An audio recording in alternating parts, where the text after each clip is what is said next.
sommes très heureux de vous recevoir ici dans le webinaire de Repenser les soins de longue durée. Je m'appelle Nicole Pollack. HEC honors the traditional territories upon which our staff and residents live, Associé work, and play. We honore les recognize that territoires the traditionnels sur lesquels Association notre enjoys the personnel et nos individual partenaires vivent, worship and travaillent et celebrate se the divertissent. original Nous inhabitants of reconnaissons these que le niveau de territories. vie dont nous jouissons We aujourd'hui est le commit résultat to de la working gestion et des proactively sacrifices des premiers and to habitants work de ce towards an territoire. equitable Nous and devons nous sustainable engager à ne pas relationship répéter with les erreurs du citizens in passé et à the Inuit travailler à community. l'établissement de relations plus équitables et Acknowledging the plus respectueuses territories avec and les the Premières original Inuit Nations, les Inuits et nations les is a Métis. fundamental La responsibility reconnaissance des of our territoires et des premiers organization intendants de ces and terres part est of une our responsabilité commitment to fondamentale de reconstruction notre and organisation reconciliation. et fait partie de notre engagement à œuvrer en faveur de la vérité et de Home la office in réconciliation. what is now Je the tiens à souligner Ottawa que je vous is rejoins located on depuis the mon bureau traditional, d'Ottawa, unceded, and qui se unceded trouve sur le territories of territoire the Algonquin. traditionnel non cédé et non I abandonné du peuple recognize and algonquin. deeply Nous appreciate their reconnaissons et efforts and apprécions connection to this profondément leur lien land, historique avec ce lieu, which allows them the privilege ainsi to be que here today.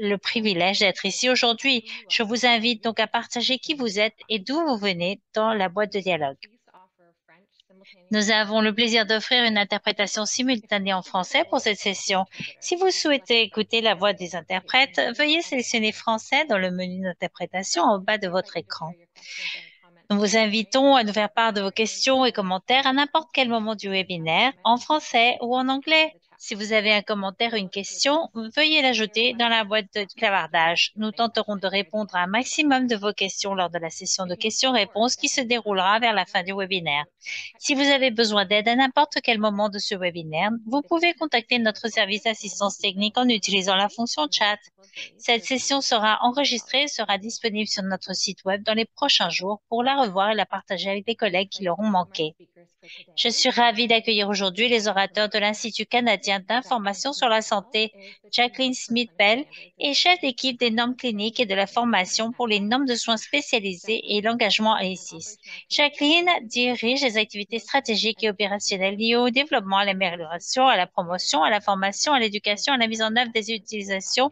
Her des normes de experience données sur les soins across spécialisés et Canada des is évaluations normalisées dans tout exceptional. le Canada. Son expérience en Information gestion de management points and de soins information santé, en politique et en technology, procédures de santé, en standards, gestion de l'information cognitive et en personnel, système et normes de and technologie de l'information lui a technology. permis de gérer le changement et l'intégration des Also, systèmes. welcome to Patricia Hanna. She's Nous a donnons aussi la clinical bienvenue à lead in Patricia Anna, qui est She currently spécialiste works clinique under à Stephanie CAIHI. Elle Wilson soutient as our actuellement Office l'utilisation et la mise Manager. en œuvre des Patricia is évaluations certified inter-RAI des soins de longue coordinator of durée standards and en practices dispensant une and formation sur les leads normes de the collecte et organization's l'utilisation des résultats cliniques et with organisationnels. 30 years of experience in Avec plus de healthcare 30 ans management, d'expérience en gestion d'information sur la Patricia has held santé various et en soins positions infirmiers, as Patricia a former occupé divers classification postes. specialist En tant at qu'ancienne CAI. She spécialiste was de la involved in classification à development of CAIHI, the acute Patricia a immunodeficiency participé au resistance développement et à assessment. l'amélioration des méthodologies de Joining recoupement des soins Patricia aigus is one of our ambulatoires. clinical Avant de trials rejoindre CAIHI, lead, assistant Patricia a été clinical coordinator, associée de support recherche en essais technology cliniques et a coordonné plusieurs protocoles en oncologie au Centre régional de is cancérologie dedicated to d'Ottawa. excellence in healthcare data Patricia se management consacre à and l'excellence des leadership données sur les soins de for santé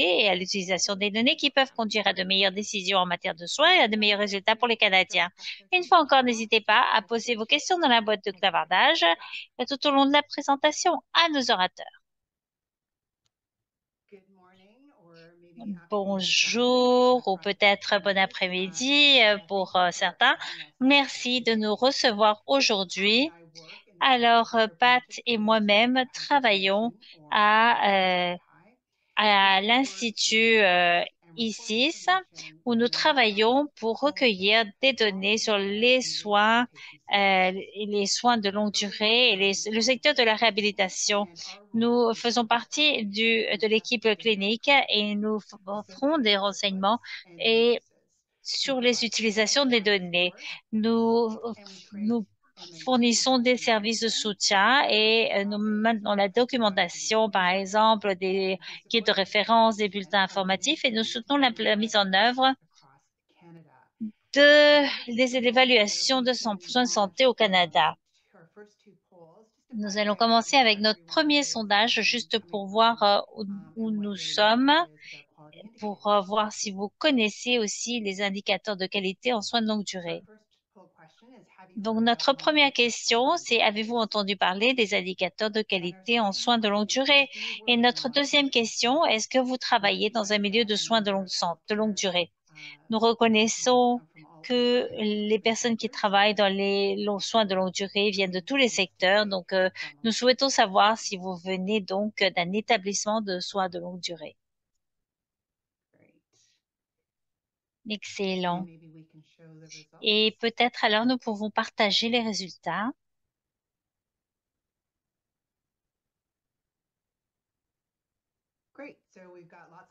Excellent. Donc, il y a beaucoup de connaissances sur les indicateurs de qualité en soins de longue durée. Je pense que j'espère que ce webinaire sera utile pour vous et la moitié du public nous rejoint d'un milieu de soins de longue durée. Excellent. Suivante, s'il vous plaît.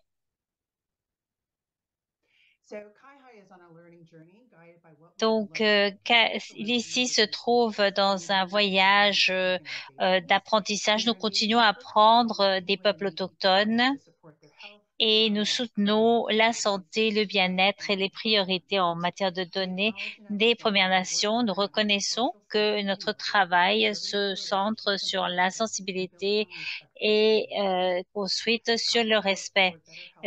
Ici, ce travail pour l'amélioration de la santé, des soins de santé pour les personnes au Canada, y compris les Premières Nations et les peuples autochtones du pays. Nous revenons aujourd'hui, Pat et moi, des territoires traditionnels et ancestrales de la Chenabie, Hello-Winda et diapositive suivante.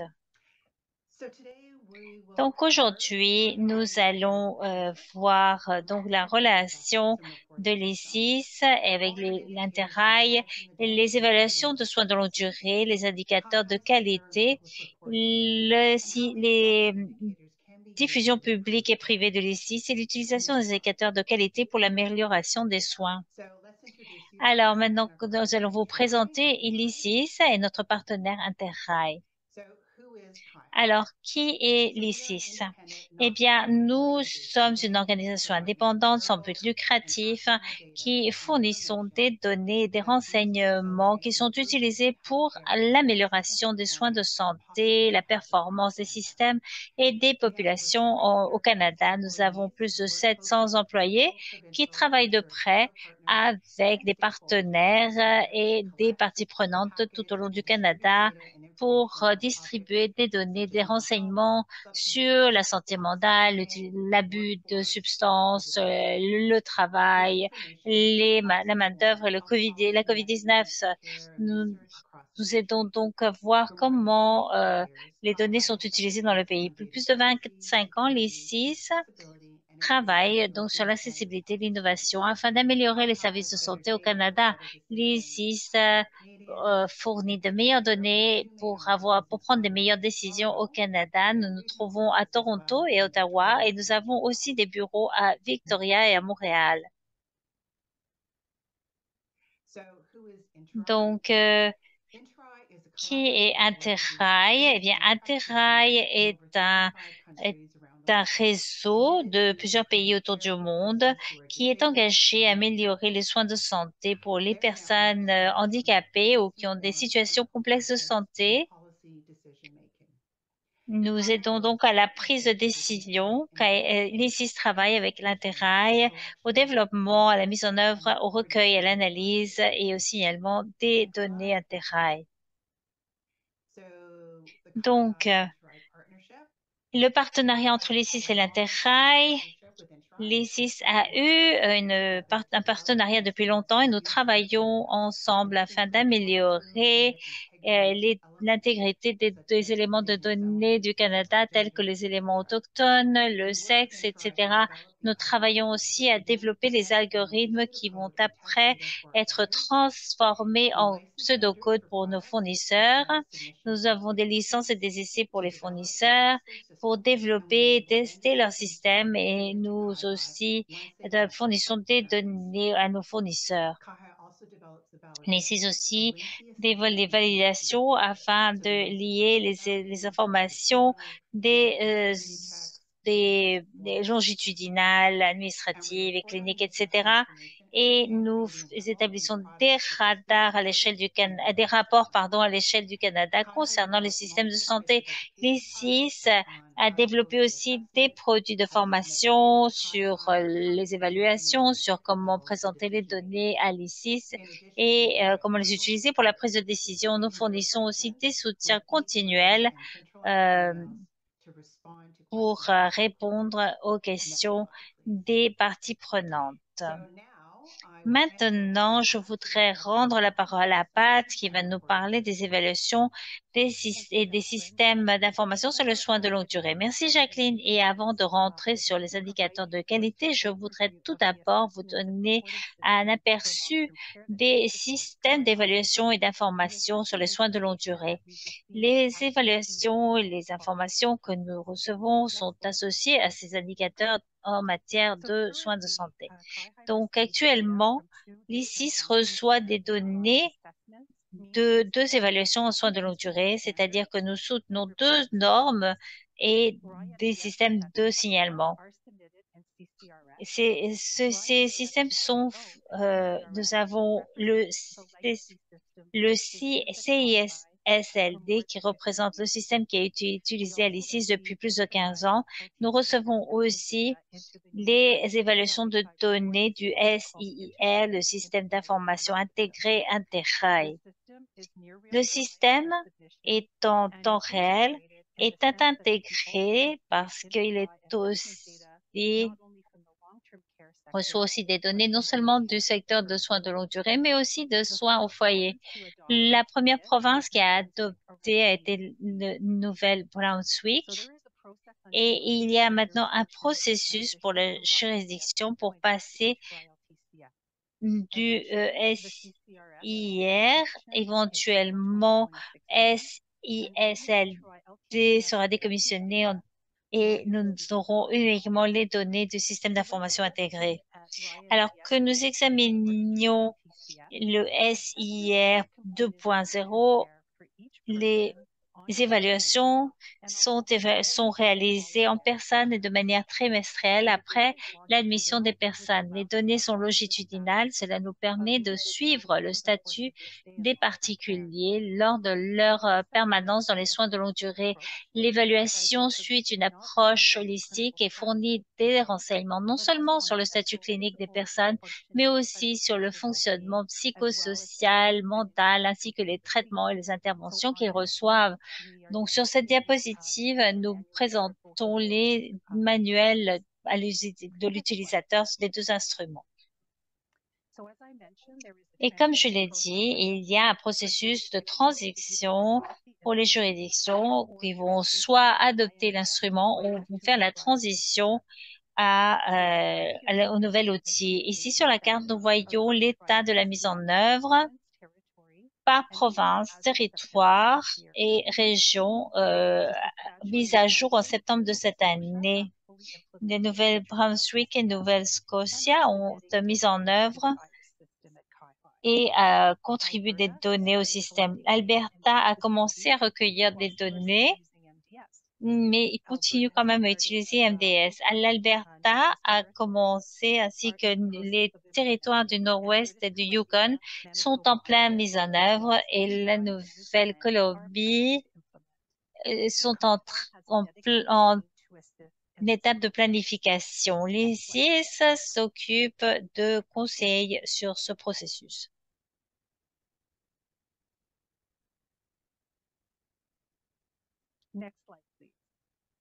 Suivante, s'il vous plaît.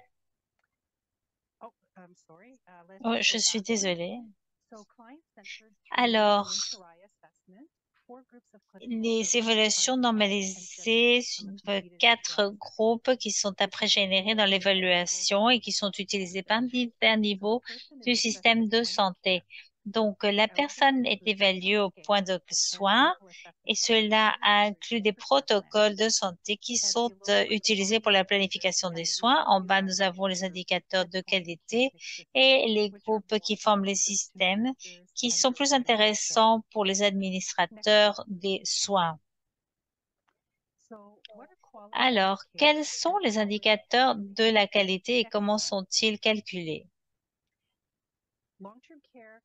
Les indicateurs de qualité de soins de longue durée ont été élaborés par Interrail qui sont utilisés mondialement, y compris au Canada. Ici soutient l'utilisation de ces indicateurs et il s'agit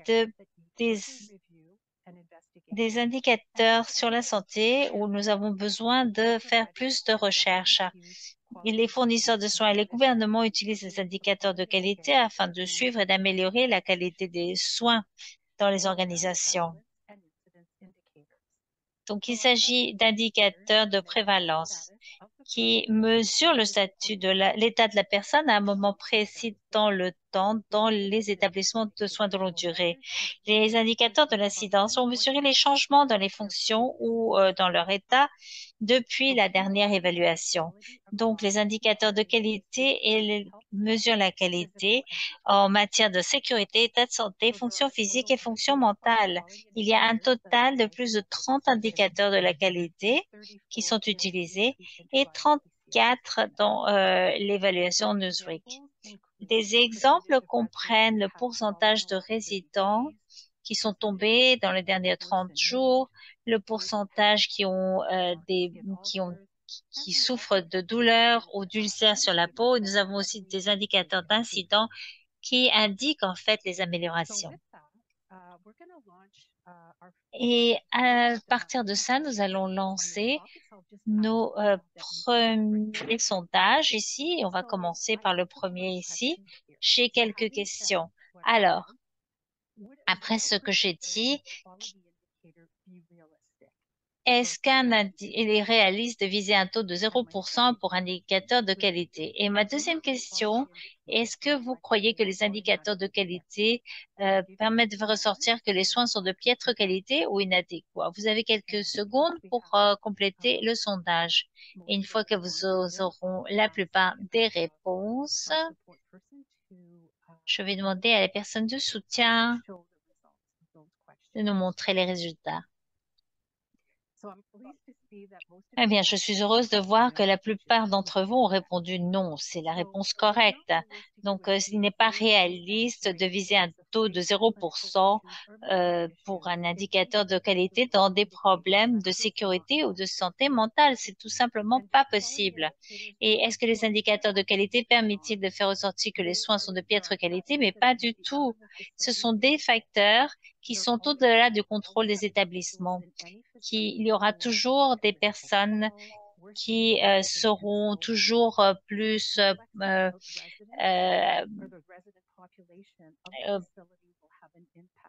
qui auront toujours plus de soucis qui auront plus de possibilités de tomber. Donc, rappelez-vous que les indicateurs de qualité ne sont pas censés refléter une mauvaise qualité ou exposer aux situations punitives.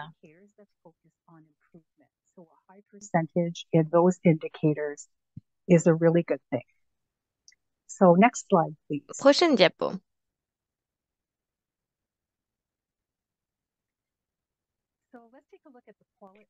Là, si on regarde le calcul pour la qualité du soin. Donc ici, nous avons un code qui est lié à un objet.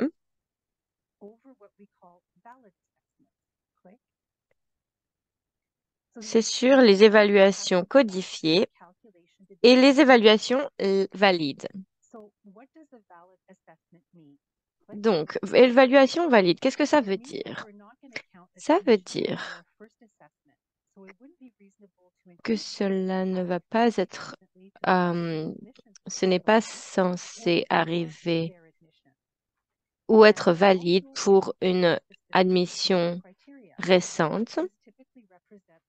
Et cela représente certaines conditions que le résident a et que pour cette raison ne devrait pas être inclus dans le calcul. Donc, par exemple, par rapport à ces inclusions, il y a les résidents qui sont en fin de vie ou qui sont en soins palliatifs. Ainsi, on regarde ces indicateurs de l'incidence et on les multiplie. Voici comment nous arrivons à ce pourcentage d'indicateurs de qualité. Enfin, c'est un exemple ici d'utilisation potentiellement inappropriée d'antipsychotiques. L'indicateur est l'observation initiale. Donc, dans ce cas, il y a des antipsychotiques ou des neuroleptiques qui sont reçus et qui sont administrés tous les jours, pendant 7 jours. Donc, c'est vraiment spécifique à cet indicateur de qualité. Ensuite, il faut mieux évaluer cela. C'est donc applicable à... il faut regarder ensuite le résident. Si par exemple la personne a un diagnostic de schizophrénie ou de Corée de Huntington, dans ce cas, c'est exclu.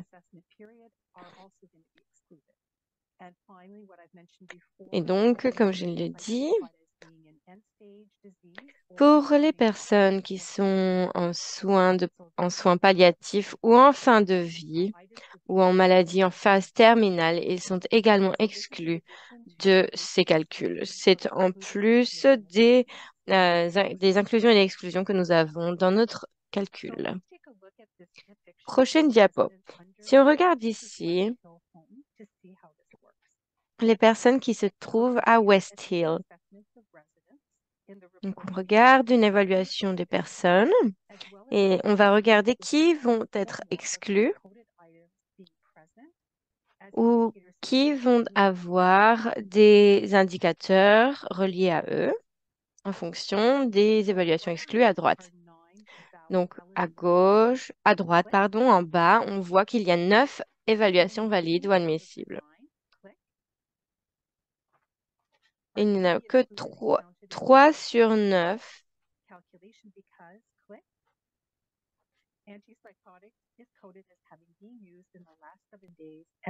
parce que les antipsychotiques peuvent être administrés dans les personnes qui sont en fin de vie ou en maladie en phase terminale. Et donc, dans ce cas, cela les exclut du calcul.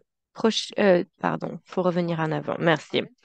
Donc, nos indicateurs de qualité veulent améliorer la qualité des soins dans les établissements de soins longue durée. Ainsi,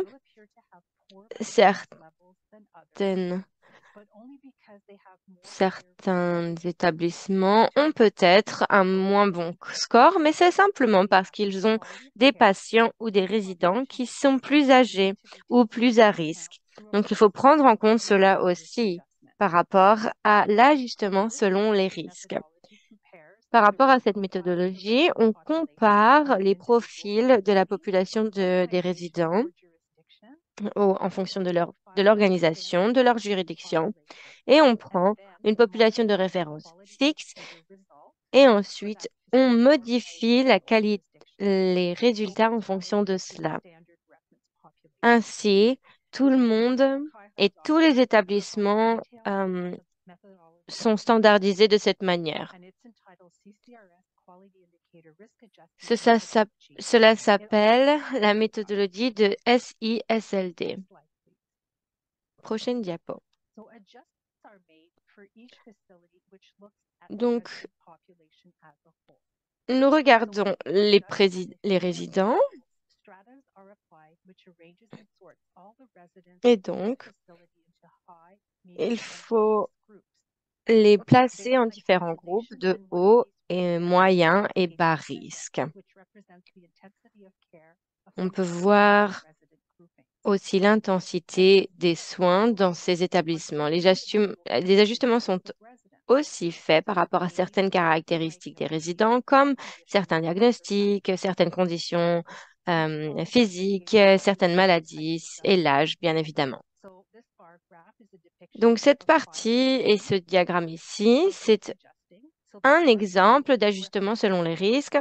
Ce pourcentage ici représente les résidents qui ont fait une chute durant les 30 derniers jours dans différents établissements.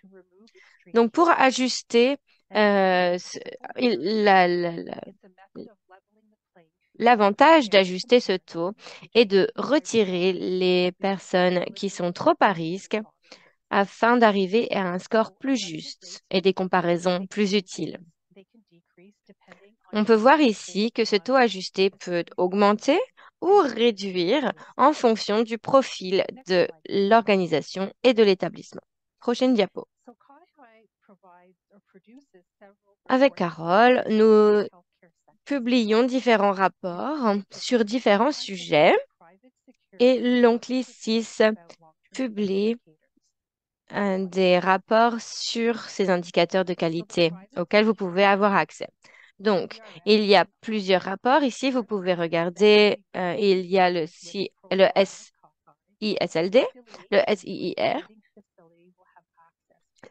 Et donc, dans le premier, c'est à partir du moment où vous êtes enregistré pour ces rapports, dans ces cas-là, vous pouvez regarder comment votre établissement a été ajusté en fonction des indicateurs de qualité, en fonction des risques, et vous allez pouvoir regarder aussi comment vous vous comparez par rapport à la région, l'entreprise, la province, et la juridiction.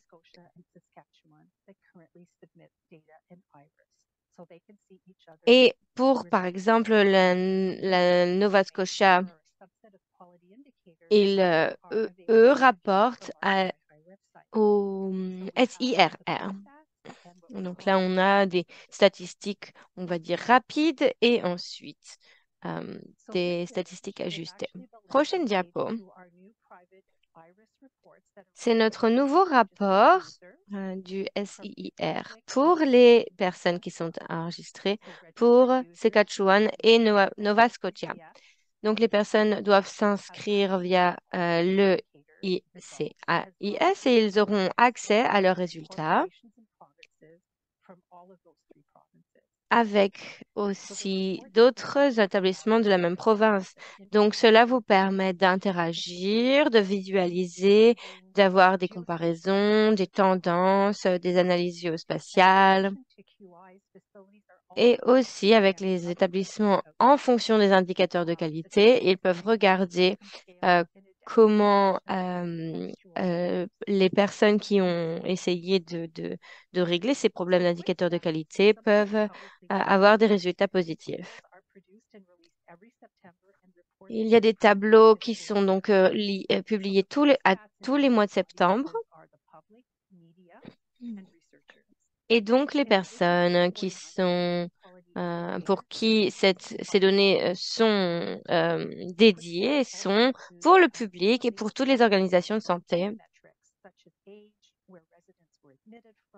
On peut regarder à partir de quel âge les résidents ont été admis, quel type de diagnostic et encore beaucoup d'autres données.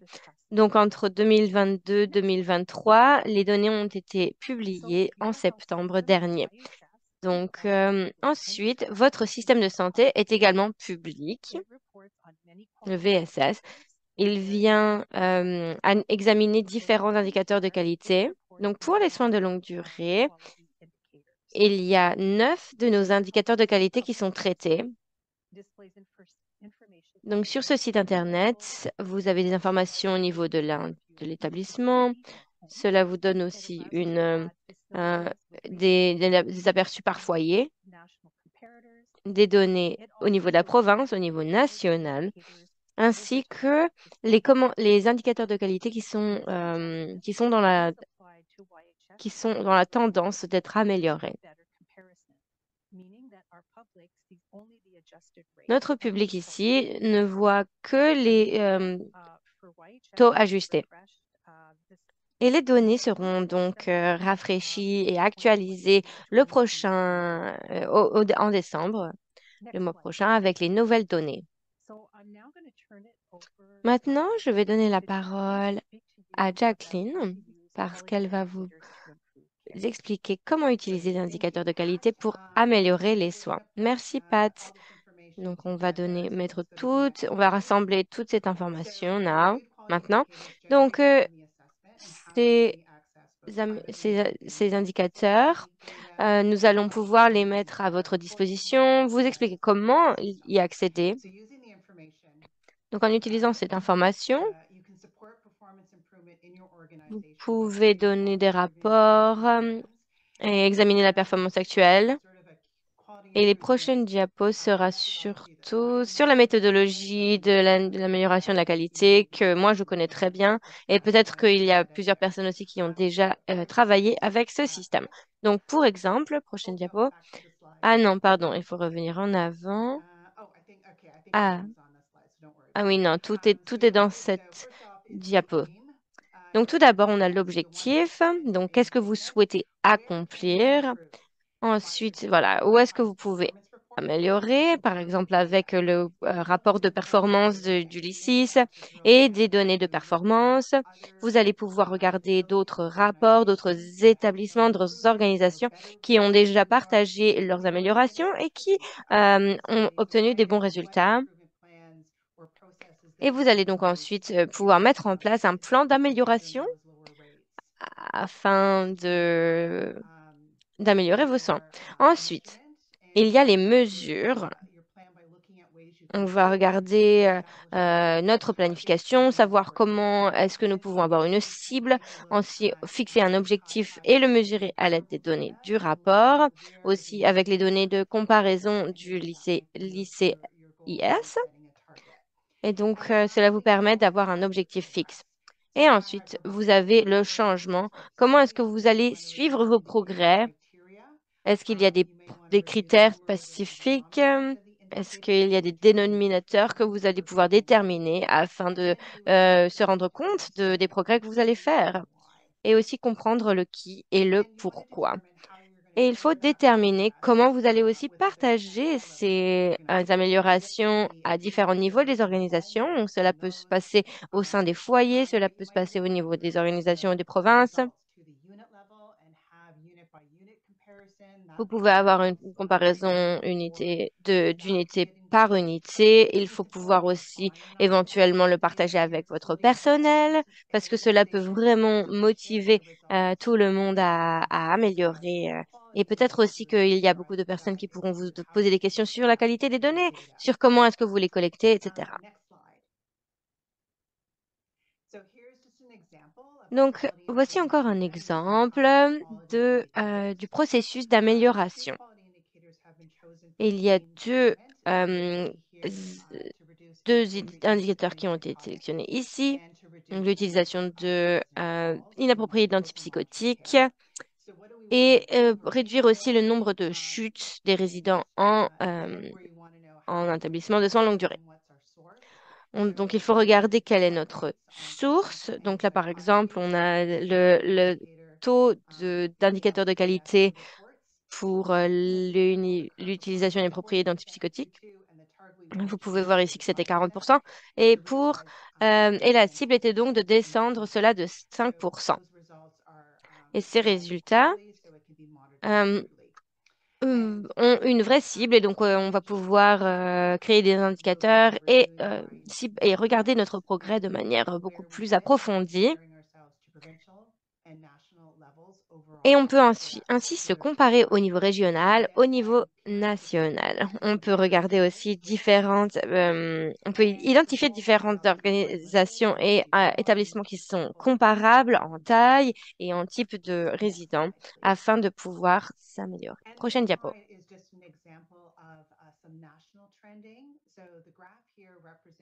Donc, ici, nous parlons des tendances à l'échelle nationale. Nous voyons les IQ pour voir où sont les améliorations au long du temps au niveau national. Cela vient de l'exercice de 2019 et au-delà, de 2013 à 2019, disons. Et là, nous voyons, par exemple, que nous étions à 30% au départ et les indicateurs ont été publiés et ont reçu un peu d'attention. Et tout au long de l'examen de ces données, des initiatives d'amélioration de qualité, eh bien, ce taux a commencé à baisser sur l'utilisation potentiellement inappropriée d'antipsychotiques. Mais nous avons vu une augmentation à partir de 2020 à 2022 et je pense que c'est sans doute dû à la COVID-19 et peut-être que dans votre organisation, vous avez vu peut-être une révision de l'utilisation potentiellement inappropriée d'antipsychotiques parce que cela revient sur les médias et parce que nous parlons d'une utilisation potentiellement inappropriée de ces antipsychotiques durant la COVID et donc là nous pouvons voir donc les tendances nationales et maintenant je vais rendre la parole à Pat qui va nous parler des ressources.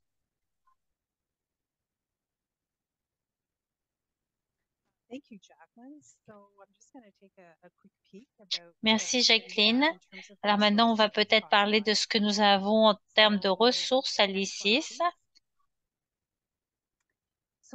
Alors, une chose que nous avons directement sur notre page web, c'est ce que nous appelons un répertoire des indicateurs.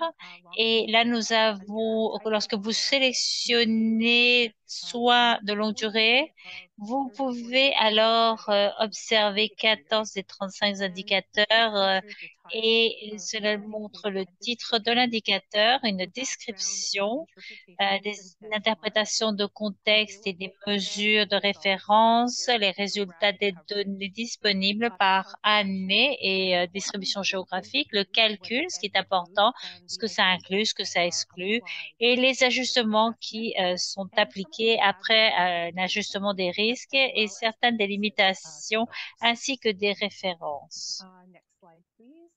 Diapositive suivante. Donc, et si vous souhaitez davantage d'informations, des informations plus en détail, ou si vous avez des questions très détaillées de nos méthodologies sur nos indicateurs, vous pouvez nous écrire à soinspécialisés@icis.ca. Et maintenant, je pense que nous sommes arrivés au moment où nous pouvons répondre à vos questions. Je vais donc rendre la parole à notre modératrice. Merci beaucoup, Patricia. Merci à vous deux de cette excellente présentation. Je pense que vous avez fait un excellent travail et je vous remercie. À nouveau, nous aurons un peu de temps pour répondre à des questions. Donc, s'il y a des questions de la part des participants, n'hésitez pas à les écrire dans la boîte de clavardage et nous pouvons alors lancer une petite discussion. Et tout juste pour commencer, Patricia, vous avez présenté un excellent exemple tout à l'heure sur l'utilisation potentiellement inappropriée des antipsychotiques qui nous a montré que de tous les résidents, quelles évaluations doivent être exclues ou quand elles sont valides. Et je voudrais vous demander si vous pouvez parler davantage de cette terminologie et pourquoi l'ICIS utilise cette utilisation potentiellement inappropriée. Est-ce que cela veut dire? Oui, bien sûr. Alors, la première chose, lorsque nous examinons les indicateurs, vous allez voir aussi que les indicateurs n'inclut pas tous les troubles psychiatriques. Nous n'avons pas donc considéré tous ces troubles comme exclusion pour ce indicateur en particulier. Et en fait, nous avons basé la sélection sur un ratio, sur comment cela est associé aux données statistiques. Par exemple, parfois, il y a des personnes qui ont reçu des ordonnances pour d'autres raisons, telles que le trouble bipolaire. Cela donc n'a pas été inclus parce qu'alors il y aurait beaucoup de ce genre de personnes qui se trouvent dans les soins à longue durée. Donc, on n'avait pas besoin de ce seuil.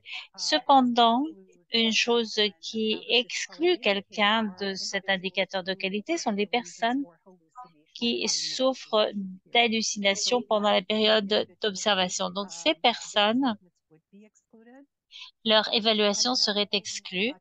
Et une autre chose qu'il faut conserver en tête, c'est que ces indicateurs n'ont jamais, cet indicateur n'a pas été développé afin d'aborder l'utilisation de thérapies antidépressives, par exemple, que nous voyons beaucoup dans les publicités dernièrement. Rappelez-vous que cet indicateur, c'est que nous voyons potentiellement inapproprié. Nous ne sommes pas en train de dire qu'il est inapproprié. Il y a juste un potentiel de cette utilisation qui pourrait être inapproprié. Et il faut garder ça en tête. Une autre chose sur ces médicaments, c'est qu'il y a beaucoup d'effets secondaires qui y sont associés.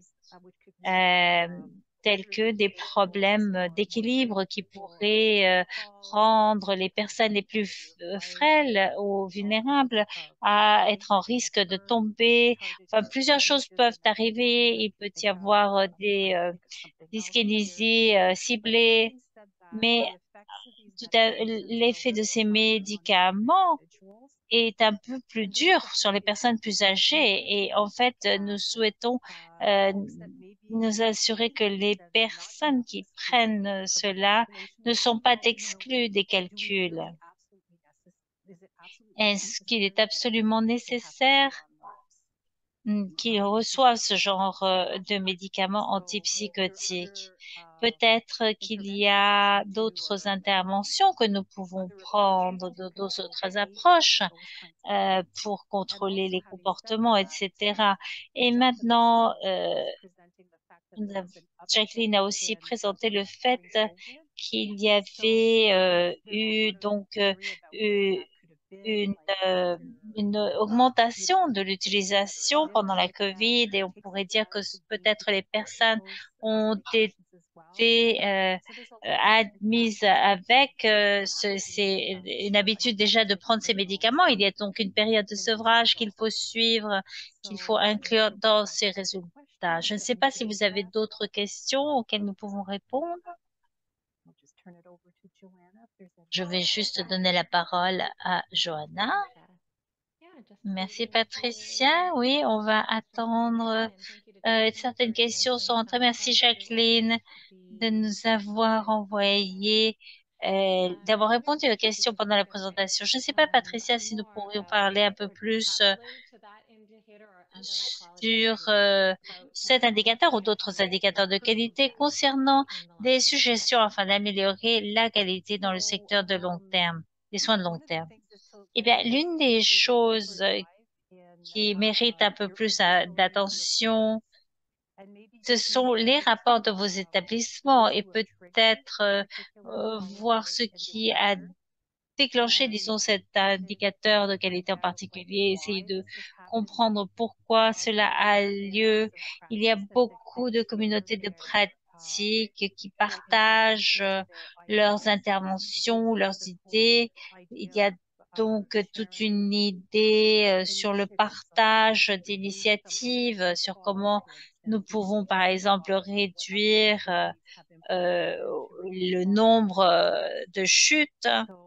Euh, donc, des communautés de pratique qui peuvent partager ce qu'ils font dans leurs établissements. Ça, c'est aussi une excellente manière de réduire les, les problèmes de cette manière. Y a-t-il d'autres questions?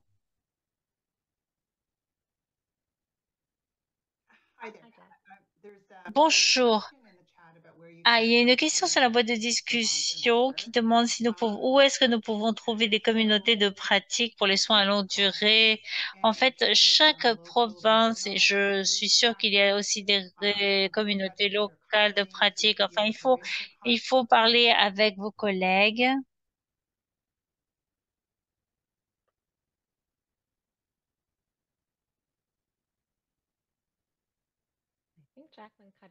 Je pense que Kathleen a disparu. Je ne sais pas si vous aimeriez continuer, Patricia. Oui, alors de province en province, cela varie. Il y a certaines... Ah, elle est revenue. Oh,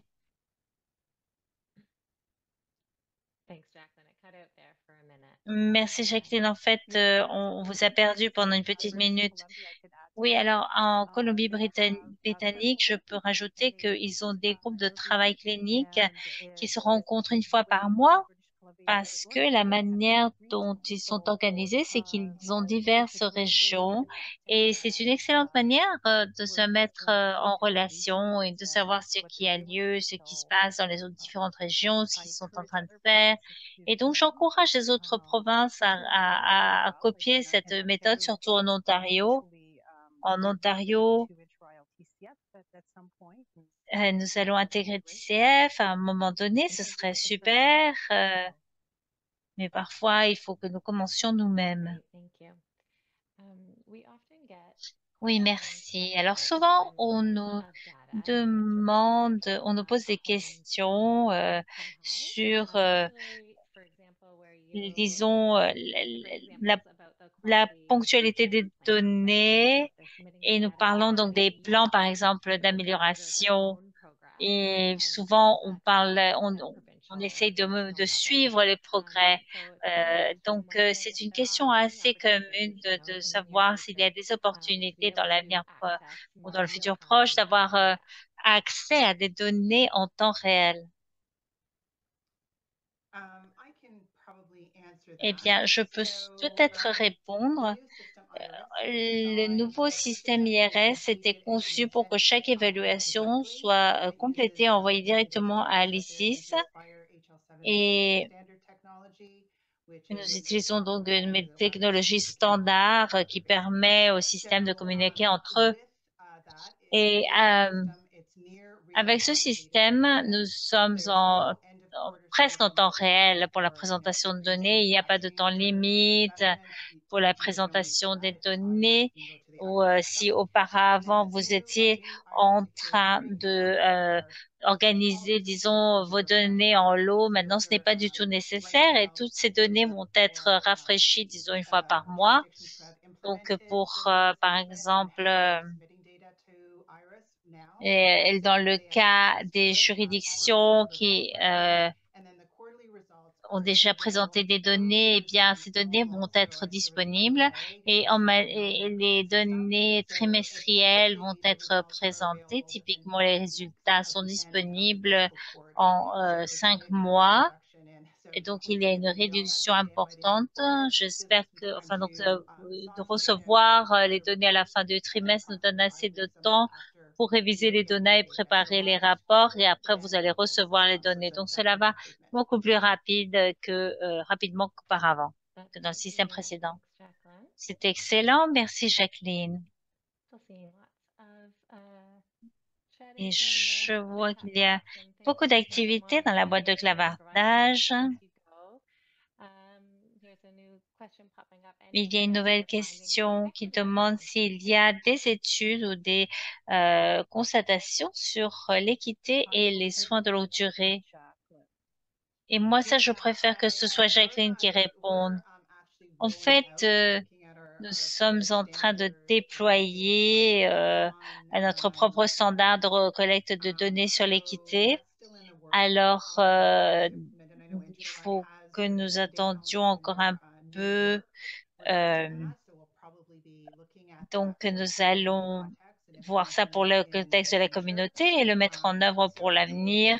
Et après, nous pourrons avoir les données. Et lorsque nous aurons les données, alors nous pourrons réaliser des études. Super, merci. Je suis curieuse de savoir s'il y aura de nouveaux indicateurs de soins longue durée sur lesquels ici c'est en train de travailler ou des perspectives peut-être de prochaines étapes que vous pourriez partager avec nous, bien sûr. Eh bien, par rapport aux indicateurs dont on a parlé, ont été développés par Into-Eye. Donc, si on décide de les changer, euh, de les redévelopper, de les modifier, ça viendrait en général de eux. Je vois ici qu'il y a une remarque sur les priorités principales de ces indicateurs. Je vais peut-être demander à Jacqueline si elle a entendu quelque chose de quelques nouveautés. Eh bien oui, il me semble qu'il y a certains nouveaux avec lesquels nous travaillons. Je pense que ce serait mieux que vous nous envoyiez un email à specializedcare. .cihi.ca pour que vous nous posiez cette question parce que ces données sont dans notre système et on a aussi la note du moment où on a commencé à les utiliser. Ok, super. Une autre question dans le clavardage. Est-ce que toutes les communautés de soins longue durée doivent forcément avoir un plan ou un programme d'amélioration de la qualité? Ah, je crois que j'ai répondu à cela dans le clavardage. On sait qu'il y a certaines provinces qui ont certains indicateurs de qualité et ils révisent ces indicateurs de qualité de différentes manières et avec différents mandats, mais cela dépend vraiment de votre zone, de votre localisation. On pense vraiment que l'amélioration de la qualité est un processus très intéressant. C'est quelque chose que qu'on apprend aussi en le faisant. Donc, c'est et aussi c'est quelque chose qui peut-être viendra pour vous et deviendra pertinent pour vous lorsque vous vous rendrez compte qu'il y a un problème par rapport à quelque chose que vous voudriez résoudre. Et donc, je pense que c'est vraiment très intéressant. Bien évidemment, notre document peut vous aider à faire un vrai brainstorming, à vous poser les bonnes questions par rapport à cela, mais ce n'est absolument pas obligatoire. Mais bien évidemment, il faut aussi peut-être tester ce processus et voir s'il y a eu des améliorations positives sur vos établissements. Il faut regarder donc tous vos processus lorsque vous constituez votre première initiative, lorsque vous faites votre programme, et peut-être qu'après, vous pouvez revenir et modifier certaines choses. Donc, je recommanderais à tout le monde de le faire, bien sûr. Il y a beaucoup d'informations sur notre site Internet par rapport à cela et aussi sur nos différents partenaires. Il peut aussi y avoir des groupes des groupes communautaires au sein des établissements. Peut-être aussi que vous pouvez regarder leur méthodologie à comment est-ce qu'ils gèrent eux-mêmes cette amélioration de la qualité. D'accord, super, merci. Encore par rapport à la question de temps, bien sûr qu'il est très important que nous puissions que tous les établissements de santé mettent en place ce genre de processus, mais c'est vrai que est-ce que le public peut avoir accès aux résultats avant et après? Eh bien, les nouveaux systèmes, il y en a deux. Le premier va maintenant être éteint et on va continuer seulement avec le deuxième, l'IRS. Donc, je vous recommande de télécharger les rapports et on fait aussi, on répond aussi aux demandes des données. Donc, si vous jamais vous avez besoin de quelque chose en particulier, on peut tout à fait vous donner les réponses. Donc voilà, le SISLD sera discontinué comme on l'a dit et le SIR sera gardé. Des questions maintenant sur l'histoire, sur l'ICIS et comment est-ce qu'ils ont créé l'Interrail. Ah ouais, bien, je ne sais pas.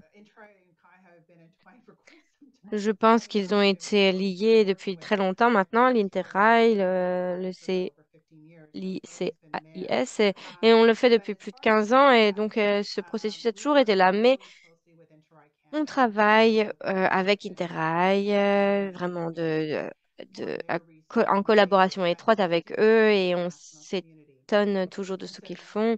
Mais nous avons aussi une communauté de la société civile qui comprend des cliniciens, des chercheurs qui travaillent sur ces questions, qui revoient toutes ces informations, tous ces indicateurs et ces évaluations de la qualité et ils peuvent ensuite nous poser des questions, réévaluer tout cela. Et ce qui a été déterminé ici,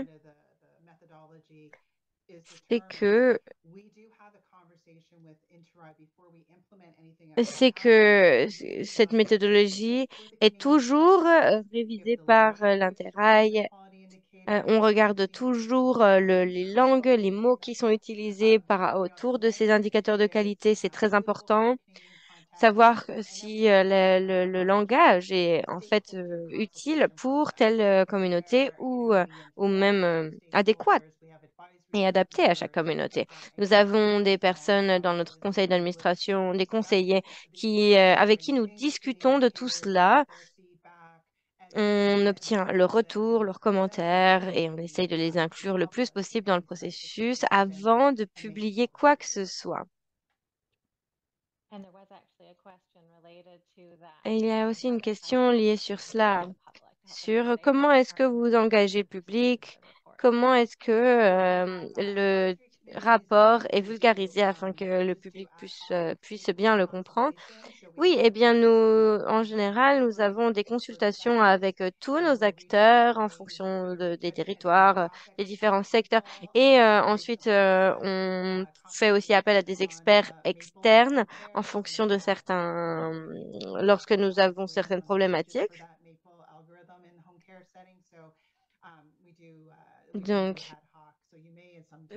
nous avons aussi des consultations comme ça qui arrivent de manière un peu aléatoire si nous avons une question particulière par rapport à certaines choses. Et donc, vous pourriez très bien être amené à participer à une de ces études à l'avenir. Comment ça se passe pour les objectifs? Eh bien, nous publions l'indicateur, le taux d'amélioration de la qualité, et c'est vraiment à l'établissement de placer son propre objectif. Euh, Comment est-ce qu'ils peuvent regarder s'il y a d'autres établissements qui sont assez similaires aux leurs, et ensuite ils peuvent utiliser cela afin d'établir cette cible, savoir aussi ce qui est faisable. Il faudrait peut-être fixer un objectif peut-être plus modeste afin d'être sûr de l'atteindre à la fin de l'année, n'est-ce pas? Et il ne s'agit pas de mettre un objectif vraiment trop haut ou trop difficile à atteindre dans l'année suivante. L'une des fonctionnalités du rapport est de pouvoir sélectionner des pairs si on veut se comparer à d'autres établissements de la même taille, des mêmes types de résidents. En fait, il s'agit là de sélectionner un autre établissement qui est vraiment très comparable au nôtre. Bien évidemment, tout le monde est différent, mais cela peut bien vous aider afin de placer ces objectifs, voilà, de pouvoir sélectionner quelqu'un qui vous ressemble en fait. Très bon conseil. On a peut-être le temps pour une question. Est-ce que nous pouvons mesurer le bien-être des patients, le bien-être mental des patients par rapport à ces améliorations de la qualité?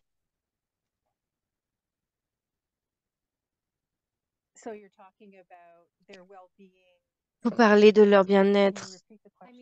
Est-ce que vous pourriez répéter la question? Est-ce que nous pourrions mesurer le bien-être et la santé mentale des patients par rapport à ces indicateurs de l'amélioration de la qualité? Eh bien oui, nous avons des indicateurs sur cela. Nous avons euh, nous regardons en fonction de l'évaluation initiale, les états des patients initiaux aussi. Et donc, il est tout à fait possible de vérifier leur santé mentale après. Donc, il y a certains indicateurs qui se focalisent exactement sur ça. Jacqueline, avez-vous quelques derniers mots? Non, rien à dire, rien à ajouter. Si vous avez des questions, n'hésitez pas à nous envoyer un email à l'adresse que nous avons partagée tout à l'heure. Nous, si vous avez besoin d'autres informations, si vous avez besoin d'accéder à une information que vous ne trouvez pas, Eh bien, dans ce cas, peu importe, soit on vous l'enverra directement, soit on le publiera sur notre site internet. Merci beaucoup, merci pour vos deux présentations extraordinaires, merci pour la participation active dans le cavardage. Et je voudrais vous remercier de nous avoir rejoints pour ce webinaire de notre série d'améliorer les soins longue durée. Donc, si vous voulez rester au fait des nouveaux programmes et des futurs programmes, n'hésitez pas à vous abonner à notre infolettre et à regarder notre site internet. Donc voilà, c'est le dernier webinaire sur les soins longue durée. On a hâte de recevoir vos commentaires. N'hésitez pas à participer à ce dernier sondage aussi, s'il vous plaît. Il y a eu des questions ici sur votre écran par rapport au fait l'utilité du webinaire. Si vous avez, vous pourrez transmettre aux autres des choses que vous avez apprises. Si vous en savez plus sur le sujet qu'avant de participer au webinaire.